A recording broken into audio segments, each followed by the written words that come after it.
from Parkland VIP Clinic. Okay. Therese at the front mentioned that she spoke with you and you wanted more information about our clinic. Yes, I have been denied services from the clinic a while, years. When I was detained on false pretenses at Parkland, and I told a Parkland representative that a gun was pulled on me and police wouldn't investigate, and I consistently keep getting detained and violated by the police department. And I showed her videos and evidence, and the police would not investigate when someone pulled a gun on me. She called the police, and that at that time they finally decided to investigate that. But I mean, they did a report, but I haven't had a real investigation for that situation. But someone pulled a gun on me, put it up to my head, pulled the trigger. Of course, it wasn't loaded, thank God. And the police would not do an investigation or take a report regarding that until I spoke with the person. I'm assuming she wasn't corrupt. So she called the police and they finally did a report. But I've been reporting to Victims Intervention Program multiple different events, including me getting detained and violated multiple times out of corruption. And some kind of way I don't qualify for services. Okay. Did they tell you what number were you calling? Well, I came in person and the police intervened in it and then sent me to the hospital and said that they would assist me at the hospital, Parkland Hospital. But he was really enticing staff. It's hard to communicate. That you did not qualify for services? Well, I'm trying to explain what happened. So in person, the police interrupted, and then we went to he forced me to go to the hospital, Parkland Hospital. Then he enticed staff there to not assist me and told me I couldn't speak with staff. It's a form of narcissistic abuse. So if I'm there and I cannot communicate to the representative he said would help me, and he has to talk to the representative and, kind of disrespects me to where I can't speak and have advocacy, they play around for 3 hours and would not speak with me and let me speak regarding my abuse. Okay. So that was kind of abusive. How in the world could I get assistance if I can't talk to the person that's supposed to assist me? But like I said, it's a form of abuse. So he told me I couldn't speak with the woman. He had to speak with her. Had me sit there for 3 hours and had me go, gave me the number, gave me a bus pass to a place in Fort Worth that had that was a temporary shelter just for one day. In addition to that, it wasn't for domestic violence. Okay. And so I don't mean to interrupt, but I just want to have a better idea of how I can help you today. And you were wanting information about our clinic? Well, see, what's been going on years is people have been sabotaging assistance and covering for the crimes. Okay. So I tell them about my experience and they don't care or have, a lot of them don't have compassion and are rude and cover for it and disregard my experience. It's almost like my abusers controlling all these people. Because their mentality is abusive and disregard me, like the police did when he intervened at the Victims Intervention Program in person, and then would not allow me to speak to the other party that he said was there to assist me.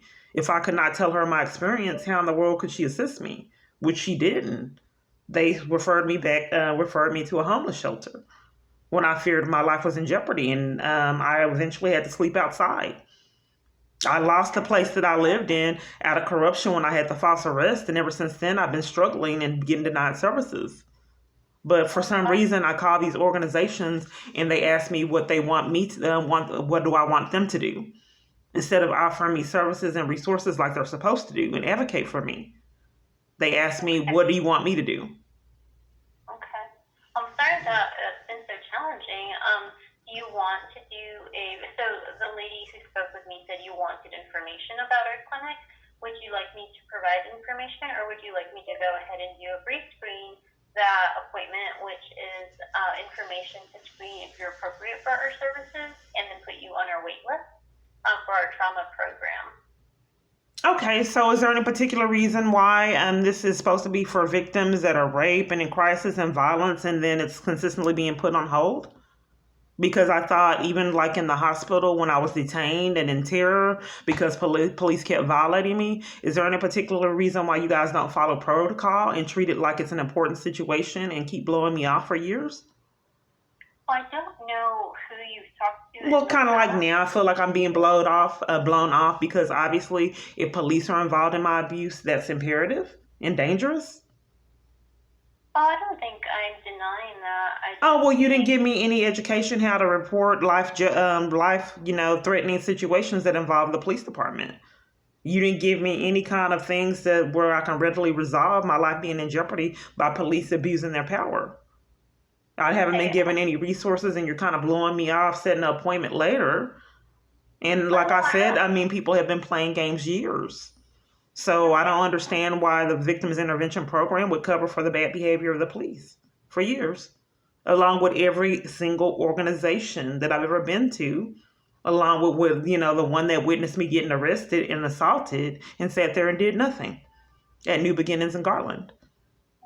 I can't speak for other organizations, and I'm not trying to set another appointment. I'm offering one today. Well, you still haven't given me any advocacy on how I can protect myself, because I would assume that this is for people who feel their life is in jeopardy. And setting an appointment for later isn't, really something that, I would assume that people would need if they're in a crisis at that moment. We don't offer crisis services at that you go see people at the hospital? And you don't tell them that are rape victims and victims of violence, and you don't tell them how to immediately protect themselves to be safe? Our advocates do, and I can transfer you to. Because in some kind of way, each party I speak with don't have education. It's like my services are being sabotaged. So I've already waited all this time, and I just posted on my YouTube channel that I haven't had a response from you guys. And immediately after I posted that, I got this call. So not aware of that, but that's really weird. Things like that, strange things like that happen all the time. Like I'm being monitored. It's kind of crazy. But okay, so what are we going? You still haven't given me any advocacy or information on if I fear my safety and the police are involved. I can have an advocate reach out to you if you want crisis services. That's already happened, ma'am, and you're supposed to be the advocate. That's been happening for years. This organization has been playing games when the police didn't intervene. So each time someone's calls me back, like for almost all the organizations, and I don't get anything resolved. So what is your position? You're starting to cut out on me. Hello? Oh, sure. What's your position? It's starting to cut out on me. Oh, okay. Because, I don't know if my calls are authentic, because a lot of people don't know their position and they don't know where they've called. And they play games so they gather that information. I think I have a lot of spoof calls. So are you able to tell me what your position is yet? Sure. I'm sorry. I'm not catching everything that you're saying, but I'm Sure. Okay. Sure. Yeah. What is your position? Oh, I'm a counselor at the clinic. You're a counselor and you don't know how to protect people, and that you deal with people in family violence and rape victims and all of that, and you don't know how to immediately keep someone safe? You're starting to cut out on me, and I want to make sure I'm understanding what you're saying and what I can offer you today.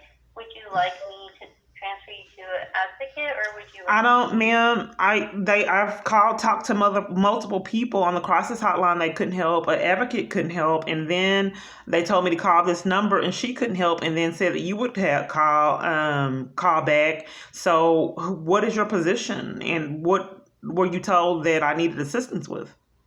Because what it really feels like is this is abusive, like I've stated. Like people are playing games and then have me call back. This person will call me back, this person will call me back, and then eventually everyone has denied services for years. So it's just like playing games with my emotions. We can go ahead and use the pre-screen today and start. Are you still sabotaging information that I was supposed to be getting prior? And then she said that someone would call me back on how you can help keep me safe. And this is for family violence and people that are hospitalized because of crimes, and you still don't have any information on how one would protect themselves against things that endanger their lives. Would you like to talk about a safety plan? I don't understand how you protect people. You're unwilling to tell me your services, and I don't know why you do that. And if I'm not able to get the real services from multiple different parties, how can I protect myself? And our conspiracy to violate civil rights crimes happening? Is someone intruding on my right to have protection from law enforcement, from organizations, my rights to have access to my child, my right to CPS, my right to go to restaurants, my right to use DART, my right to go to court, and my right to even get my child support payments when they're not stealing them and getting away with them, getting away with stealing child support payments. I can provide information about our services. I can definitely do that. Yes, so I went over all this situation about my life being in jeopardy and how police interrupted and assaulted me at a domestic violence support group. So what can this organization do to assist me? So we offer outpatient counseling services, and we have a trauma program that includes group and individual counseling. I can get you for people who live in Dallas County. Are you denying me services, ma'am? I'm sorry? Are you sabotaging services? No, ma'am. Okay, so once again, if this is for family violence, the only thing that you're offering victims to protect themselves that have dealt with rape and other different things is to get counseling only and not to help them get protected to save their lives? At the outpatient clinic, that is what we offer is outpatient counseling. We can also have an advocate call you and do an emergency, like a crisis safety plan with you if you feel that that's appropriate for you. Well, see, I don't know who I'm speaking with because my phone, when I went to At&T to report that, so I believe these calls are spoofed because all over the United States, people deny me services too. And I know highly evolved identity thieves can hack a network and have people think that they're calling locations that they're really not. I don't understand why I called new organizations and she got upset with me trying to report the abuse and threatened to have someone come out like for mental health issues.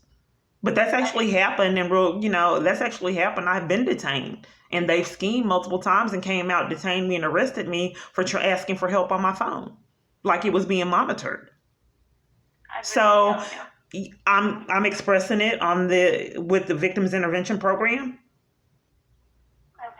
Yeah, this is supposed to be your responsibility to hear people tell you about their situation and then provide advocacy or support, which is like you're sabotaging that. And why would you do that? The only thing we offer is counseling or advocate services. I can take, is this the best number to contact you? That's already happened multiple times, ma'am. I don't understand why your staff is playing games and they keep telling me that someone will call me back and then call this number, and why all the organizations I've contacted have done the same thing for years.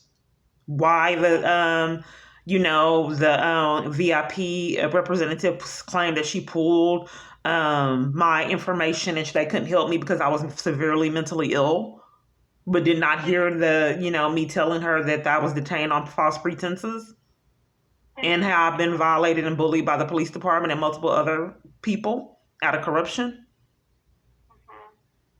Who did you speak with? I don't know, but right now I don't feel like you're giving me proper services now, because why did they tell you to call me and then you still have to get someone else? Well, I was offering either outpatient counseling or advocate services, and I'm not an advocate, so I can have someone who is an advocate. So I've already been waiting several hours. Why would they keep blowing me off like this? I don't know who you've spoken to before. Well, who told you to call? Who told you to call? The receptionist at the VIP clinic. Okay, so the receptionist at the VIP clinic told you to call. And what's normally the turnaround time for returning calls? Well, as soon as someone's available, we try to return calls. And how long does that take? As soon as someone's available, and that could vary depending on our schedule.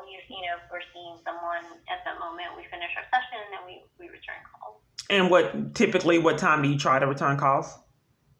Our sessions are an hour long, and so if we are in session at the end of that hour, we would return a call. Well, I called at 10. And then I also called 10 something, and then I called to speak with a social worker with the police department at 10, and they didn't come to 7. And this was, in person, so this was just a pattern for me, how people play games and sabotage services everywhere I go. Okay. So it just appears that you guys are playing games, and you're going to deny me services like the other organizations. because I don't know how many other people I need to talk to that scheme to deny me services before this ends. Yeah, we're definitely not denying services, but Well, you won't tell me how you protect people. They consistently have to. I mean, you're sabotaging services. You are. Tell me how I can immediately protect myself. I told you someone pulled a gun on me and pulled the trigger, and it would, thank God it wasn't loaded, and the police covered for it. It would not take a report until I showed it to a worker at Parkland that called the police, and for cover, they had to go ahead and take the report, but wouldn't investigate it. That's what we are taught to do, is to have the police take the report. Other than that, I don't know what other information there would be as far as making a report. Ma'am, I don't know why you're denying me assistance, and I just told you that it was an aggravated assault with a deadly weapon that the police department would not investigate. And I was there at the hospital, and at that time, the victims intervention representative would not assist me. Told me that she wanted me to be on medication. They've been scheming a long time for me to take medication and forced me to take the medication when I was detained. And then didn't allow me to go to court. But the representative, when they finally did call, the police did take the report because there was a witness of assault, the aggravated assault with the deadly weapon. So the witness saw that, so they went ahead and took the report. But the victims intervention representative told me that she would not do anything until I was on psych medication. Okay. I can have patient relations reach out to you if you want to speak to somebody over all of this and explain your concern. I don't understand why you would sabotage, services, ma'am. I'm not trying. I can. Okay, so what do you do immediately for someone to be protected? I've talked to multiple people that did not want me to know that. The only thing that we've been taught is if you're in immediate danger, you need to. No, your organization, ma'am. Your organization. What do you do to protect women? Because you help with rape victims, family violence. I told you someone pulled a gun on me, pulled it up to my head, pulled the trigger, and the police department covered for it. Would not take a report. I showed the video to a representative at the staff at the hospital that was not corrupt. She called the police. They were forced to finally take the report, but would not investigate it. Why would you deny me services? Hearing that. The only services we can provide are outpatient counseling and advocate services, and I can set that up for you. Okay, so the advocate services, we can set that up. Yes, I like those services, but you didn't tell me how to immediately protect myself. Why would you not want me to know how to immediately do that? What are my options to protect myself immediately? What we've been taught is to let you know you can call 911 for an emergency. So when there are patients there at the hospital, you have them call 911? Yes. Okay, and then what do you do from that point on? Well, we have the police take over. We're not trained in writing, taking reports. We do outpatient counseling, and advocates can help with safety planning. So I can have one of the advocates right now, whoever's on call right now, working to give you a call. Okay, we'll try this again, ma'am, because I'm pretty sure people are playing games with my life, and I hope people get the consequences really soon. Because multiple parties would call me back and are sabotaging information on the services. So let's see how this goes, ma'am, until it finally ends. Because I believe conspiracy to violate civil rights crimes are happening. And I tried to report to the police there's something suspicious going on with my phone, because places all over the United States don't know to sabotage services. And if they are so corrupt, they are using what identity thieves use to sabotage my calls. That's pretty sadistic and sick. That's probably why I've been trapped in this situation for a long time, because they're enforcing criminal activity by counterfeiting my calls. And the way that we know something is suspicious, when I tried to report it to At&T, police were there waiting on me, gave me a criminal trespass, and would not let me report the crime to At&T. They were there waiting, so that's proof that they stalked me. How would they know, premeditate that I would come there, to be there sitting waiting on me to prevent me from reporting to At&T the abuse that I experienced with my phone and the crimes happening with the hack network? Now they just set up for the providers to deny me services and not investigate. So now they force the providers to cover for their crimes by denying me investigation. and services that I'm paying for. Okay, ma'am. Thank you. So you're going to have someone call me back. I don't know why with the crisis line and multiple advocates do not know how to assist people. This is not excusable. This is not appropriate for you to be the Victims Intervention Program and do not know how to give people education or information on how to protect themselves in crisis, even on the crisis hotline. Okay, thank you. You'll have someone call back? Is it going to be another 5 hours? I don't believe it would be 5 hours. I don't know their turnaround time, but I will provide the information. Okay. Thank you. You're welcome.